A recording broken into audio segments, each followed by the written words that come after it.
আমরা কিন্তু বোকা পুরুষ মানুষ, আমরা যারা আছে আমরা কিন্তু আসলে বোকা জাতি, জানেন?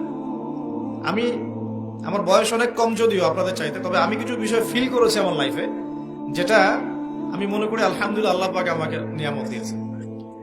যেমন আমি ফিল করেছি আমার লাইফে যে মানুষের আল্লাহ ছাড়া আপন বলতে কেউ নাই, এটা আমি ফিল করেছি।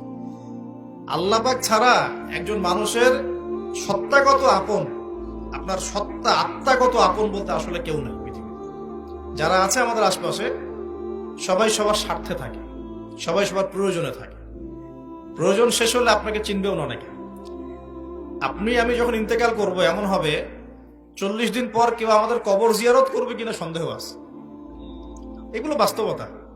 আর আমরা বোকা কেন জানেন? আমরা এই দুনিয়ার মানুষদের স্বার্থেই, আমার আশপাশের মানুষগুলোর স্বার্থেই সারা জীবন আল্লাহর বিরুদ্ধে চলি, হারাম খাই, সুদ খাই, ঘুষ খাই, দুর্নীতি করে ওদের মুখে হাসি ফোটানোর জন্য।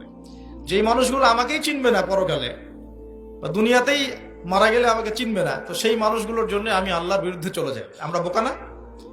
আর দেখবেন যেসব পুরুষের সৎ থাকতে চায় তারা শেষ বয়সে খুব একা হয়ে পড়ে।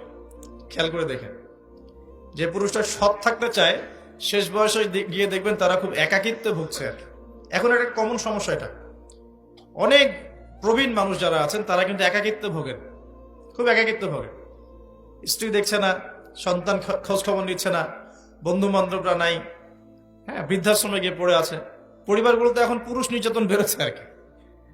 হ্যাঁ, কথা একটু ভিতর থেকে বোঝার চেষ্টা করবেন।